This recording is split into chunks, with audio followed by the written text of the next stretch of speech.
வணக்கம் மக்களே! இன்றைக்கி வந்து ஒரு டே இன் மை லைஃப் தான் பார்க்க போகிறோம். நானும் கிளம்பி பச்சைமலை முருகன் கோயிலுக்கு போகலான்னு பிளான் போட்டோம். எங்கள் தாத்தா பாட்டி அந்த வழியாக தான் வந்து ஒரு ஃபங்க்ஷன் போகிறாங்களா, எங்களை அப்படியே அங்கே ட்ராப் பண்ணிட்டு போயிருங்க அப்படின்னு சொல்லிட்டு நாங்கள் போனோம்.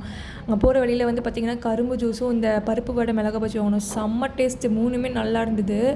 அப்புறம் கோயிலும் வந்துடுச்சு. மலை சுற்றி செம்ம க்ரீனிஷாக ரொம்ப பீஸ்ஃபுல்லாக இருந்தது. கிளைமேட் வேறு செம்மையாக இருந்தது. நாங்கள் திங்கக்கிழமை போனோமா, அதனால் கூட்டமும் இல்லை. ரொம்ப திருப்தியாக சாமியை பார்த்தோம். விளக்கு வாங்கி வச்சுட்டு அப்புறம் ஃபுல்லாக சுற்றிட்டு இருந்தோம். தாத்தா பாட்டி எங்களை இறக்கி விட்டுட்டு அவங்க ஃபங்க்ஷன் போயிட்டாங்க. நானும் அம்மா மட்டும் தான் செம்ம ஜாலியாக சுற்றிட்டு இருந்தோம். ரொம்ப காமாக எல்லாமே ஸ்ட்ரெஸ்லாம் போகி ஒரு மாதிரி ரிலாக்ஸாக இருந்தது. அன்னதானம் வேறு போட்டாங்க காய்ஸ், தினமும் போடுவாங்க போல் அங்கே. அது தெரியாமல் நாங்கள் தக்காளி சோறு வேறு கட்டி எடுத்துகிட்டு போயிட்டோம். அன்னதானம் சொல்லியாகணும், சூப்பராக இருந்தது. சாம்பார்லாம் எனக்கு செம்மையாக பிடிச்சிருந்தது. சாம்பார், பொரியல், ரசம், மோர் எல்லாமே வச்சாங்க. அப்புறம் இந்த கண்ணுக்குட்டி தொட்டு வரலான்னு நான் நினச்சேன். போனால் அது என்னை பார்த்து பயந்து ஓடிடுச்சு. சரி பாய்ன்னு சொல்லிட்டு வந்துட்டேன்.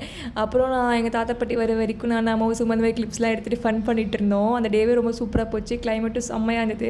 எப்படி 2 மணி நேரம் கழிச்சு எங்கள் தாத்தா பாட்டி எங்களை பிக்கப் பண்ண வந்துட்டாங்க. அப்போ பார்த்தீங்கன்னா மலை சாரல் வேறு, கிளைமேட் சூப்பர். அங்கே சுற்றி குளுன்னு சூப்பராக இருந்தது. ஒரு மாதிரி ஊட்டி கொடைக்கானல் இருக்கிற வைப்ஸ் வந்துச்சு. அப்புறம் கிளம்பி போயிட்டோம். இந்த மாதிரி நிறைய மினி வ்ளாக்ஸ் பார்க்குறதுக்கு நம்ம சேனலை சப்ஸ்கிரைப் பண்ணிக்கோங்க. பாய்.